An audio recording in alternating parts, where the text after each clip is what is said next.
자, 군사 분계선이 우리 남북을 갈라놨죠. 그 남쪽과 북쪽, 그 최전선에서 최근에 다양한 일들이 벌어졌습니다. 그런데 소식이 별로 안 좋습니다. 자, 우리 임병장의 총기 난사 사건 때 어느 장교가 자기 부하들을 팽개쳤다네요. 그리고 비슷한 시기겠지만 북한의 그 군인들이 우리를 마치 조롱하는 듯한 행동을 했는데 그 내용들을 지금부터 하나씩 점검해 보겠습니다. 일단요. 북에서 남쪽으로 귀순하려는 군인들을 위해서 다양한 서비스 시설이 준비되어 있다는 건 저 이번에 처음 알았습니다. 어떤 건가요? 군 생활 하신 분들도 많고, 네. 전반 판문점, 이런 데 관광을 많이 하셨을 텐데, 거기에 보면 철책이 있지 않습니까? 네. 그 앞부분에 보면 북한군에서 우리에게 귀순하기 위해서 네. 원하는 그런 키트들이 준비되어 있는데요. 저기 보시면, 네네. 자, 일단 좀 최전방 현장의 얘기를 좀 봐야 되겠는데, 군사 분계선이 노란색 점선으로 쭉 있고요. 그렇죠. 철조망이 아래 위쪽에 크게 보이는 게 있습니다. 네, 군사 분계선은 육안으로 보이는 선은 아니고요. 어떤 좀 가상의 선이라고 보여지고요. 저 앞뒤로 네. 4km 이내 이제 비무장지가 설치되어 있고 그 앞에 이제 서로를 지키는 초소, GP, OP 같은 것들이 있죠. 그 네. 앞에 바로 철책이 놓여져 있는데 네. 그 철책 앞에 놓여 있는 게 귀순 인터폰입니다. 귀순 초인종 같은 게 있는 겁니다. 자, 그러면, 이 보이지 않는 그 군사 분계선이 있고, 남쪽으로 2km, 북쪽으로 2km 이 안에 서로 무장하지 맙시다라고 남북이 약속을 한 거죠. 그렇죠. 그래서 비무장지대가 4km의 띠로 동서를 쭉 갈라 있는 건데요. 자, 이제 GP라는 것이 있고, 곳곳에 철조망이 있는데, 자, 이렇게 넘어올 수 있잖아요. 귀순하면, 귀순을 쉽게 하기 위해 인터폰을 만들어 놨다. 근데 북한이 여기에 무슨 장난을 친 겁니까? 그렇죠. 지난 19일 상황입니다. 그러니까 임병장이 총기 사고를 내기 한 며칠 전의 일이었는데요. 네. 요새 북한군에서는 담력 시험을 한다고 합니다. 네. 그래서 어떤 담력 시험이냐면 네. 철조망 앞까지 가서 우리 군이 주둔하고 있는 OP 앞에 가서 초인종을 누르고 거기에 있는 기물들을 훔쳐가는 것. 이 담력 시험을 종종 하는데 이번 네. 19일에도 그런 상황이 발생했다고 합니다. 자, 그러면 이제 북한 군이 담력 시험하기 위해서 여름철에 쓱 남쪽으로 내려와서 훔쳐가는 물건들, 훼손하고 가는 물건들이 바로 이런 거군요. 네, 그 내부에는요. 네. 귀순 안내문, 어떤 식으로 하면 귀순할 수 있다. 또 직통 전화기, 통화를 해야 될 거 아니겠습니까? 그렇죠. 철조망하고 우리 OP하고 사이는 700m, 한 1km가량의 거리가 떨어져 있기 때문에 네. 육성으로는 잘 안 들릴 테고요. 네. 그다음에 항복의 의미의 백색 깃발.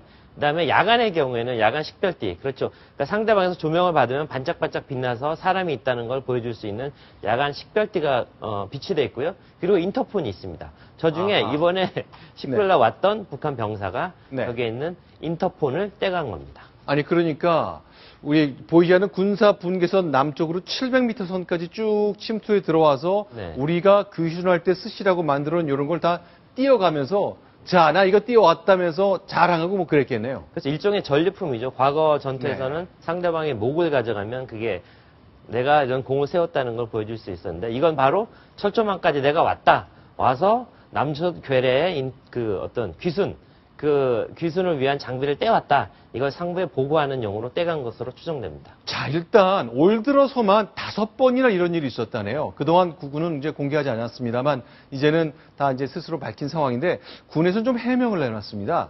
우리도 이제 최선을 다하지만 지금은 때가 때인지라 쉽지 않다. 여름철이라 어렵다는 얘기를 하는데요. 왜 그런 걸까요? 직접 한번 육성으로 들어보겠습니다. 군이 군사 분계선을 넘는 그런 행위에 대해서 감시를 통해서 그걸 적발해내야 되는데 겨울이나 봄 같은 경우는 풀이 없기 때문에 그런 것들이 관측이 용이한데 특히 요즘 같은 6월, 7월경이 되면 그 수풀들이 사람 키 높이 이상으로 자라서 그 속으로 들어가게 되면 우리가 가지고 있는 TOD나 이런 장비로도 사실 관측이 좀 어려운 것은 사실 현실적으로 좀 있습니다. 감시를 100% 할 수 있는 건 아닙니다. 그 지역은 계곡 골짜기인데 숲이 상당히 우거져 가지고 여름철에는 사람이 접근한 게 보이지가 않습니다. 그 지역은. 일단 나무가 우거지니까 좀 어렵다는 건데 하태열 차장 어떠세요? 글쎄요, 너무 친절하신 분들의 설명을 들으니 좀 마음이 아픈 부분이 있습니다. 군에서 가장 중요한 건 역시 작전, 경계 아니겠습니까? 경계의 실패에 있어서 어떤 핑계를 댈 수 있는 부분은 저는 없다고 생각합니다. 그런데 경계 실패의 원인을 6월, 7월 여름철에 수북하게 자란 수풀 때문에 그랬다. 이런 핑계를 대는 것은 자, 얼마나 많은 국민들이 이 부분에 대해서 받아들일지 저는 상당히 회의적으로 생각합니다. 자, 지금 보시는 장면은 2000년에 공개됐던 영화 JSA의 장면이죠. 자, GP를 사이에 두고 남과 북 병사들이 아주 가깝게 근접해 있던 모습을 보여주는 건데요. 그렇죠. 저 당시에 이제 네. 그 돌아오지 않는 달이 앞인데요. 그러니까 경계가 어려워서 당시 미군 병사들은 미루나무를 잘라내는 그런 작업을 했었죠. 그때 미루나무를 자르다가 북한군과 충돌이 벌어져서 사망하는 사건이 벌어지기도 했었는데요. 자, 우리가 그 수풀 때문에 경계가 어렵다. 그러면 경계가 어려운 부분을 확실하게 제거하는 그 작업이 먼저 선행돼야 될 것 같고요. TOD 장비로 관측할 수 없다 이런 얘기를 했는데요. 그렇다면 우리한테 또 국민 혈세로 장비를 사달라고 때를 쓰는 건지 상당히 황당하게 들렸습니다. 자, 그렇죠. 이제 다 사람의 힘, 우리 젊은 병사들의 노력을 갖고 해야 되는 건데 그 고통이 너무 크기 때문에 임병장 총기 난사 사건 그런 일들이 생기는 요인이 되는 거잖아요. 자, 어쨌건 오늘 그 2주 전에 있었던 임병장의 총기 난사 사건 관련된 사람들이 하나둘씩 구속되고 있는데 오늘 현장 검증, 실제로 임병장이 어떻게 했는지 현장에서 검증했다면서요. 지난달 21일이었죠. 강원도 고성군 22사단 GOP에 근무하던 임모 병장이 그 동료 병사들을 향해서 수류탄을 쏘고 총기를 난사하는 사건이 있었습니다. 5명이 숨지고 7명이 부상을 당했는데요.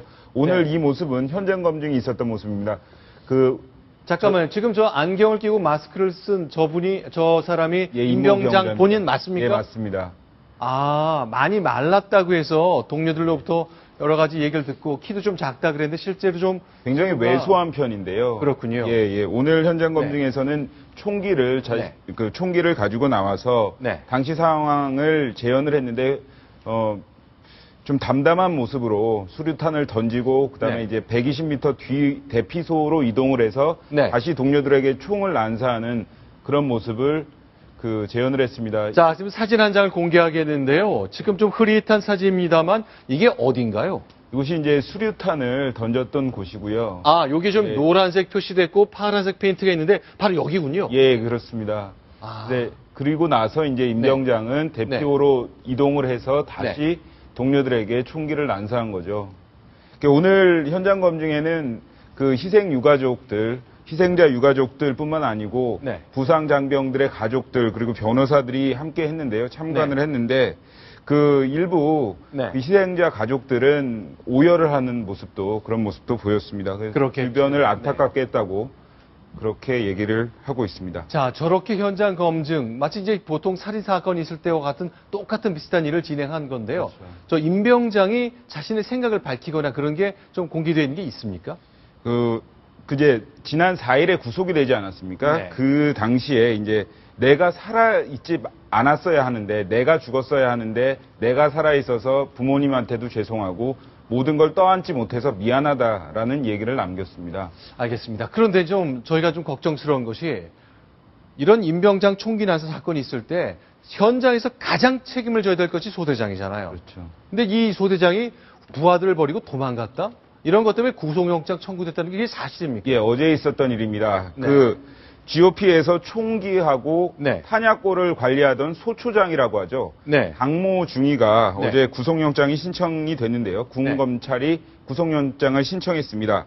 그 혐의 내용은 특수 근무 이탈과 전투 준비 태세 위반 혐의입니다. 이게 뭐냐 하면 이 강중위는 당시에 총소리를 듣고 상황실에 있지도 않았을 뿐더러 소초장에서 자고 있었습니다. 잠깐만요. 자고 있었다? 예. 그러니까 근무해야 되는 시간에요? 예, 자고 있었고 더 큰 문제가 있습니다. 그건 뭐죠? 총소리가 들리고 나니까 무서웠나 보죠. 겁을 먹어서 옆 초소로 도망을 간 겁니다. 옆 초소로 도망을 갔는데 아니요, 잠깐만요. 현장에 있어야 되는 소대장이 딴 데서 낮잠을 잤다가 자고 있다가 총소리가 나니 문제 해결을 하기 위해 현장으로 간 게 아니라 옆으로 도망을 갔다. 예, 도망을 갔는데 더 큰 문제는 뭐냐면 총기하고 탄약고를 관리하는 열쇠를 가져가서 소대원들이 그 총소리를 듣고도 당시 상황에 대처를 못했다는 것. 이 부분 때문에 그 네티즌들 사이에서는 세월호 이준석 선장보다 더 못한 사람이다라는 얘기까지 나오고 있고요. 그래서 이제 국방부는 그 구속영장을 신청하는 한편 그 윗 상관들에 대한 조사도 네. 이어가기로 했습니다. 알겠습니다. 자, 이게 정말 세월호의 이준석 선장하고 비견될 만한 일인데 어쨌건 경찰이 군 수사 당국이 갖고 있는 혐의고요. 아직 공식적으로 확인된 것까지는 아닙니다만 그런 징후를 다수 발견했다는 것인데 안타깝게 그지였습니다. 낮잠, 도망, 그리고 열쇠를 가져가는 바람에 아무런 사후 대응을 할 수 없도록 만들었다는 점. 알겠습니다.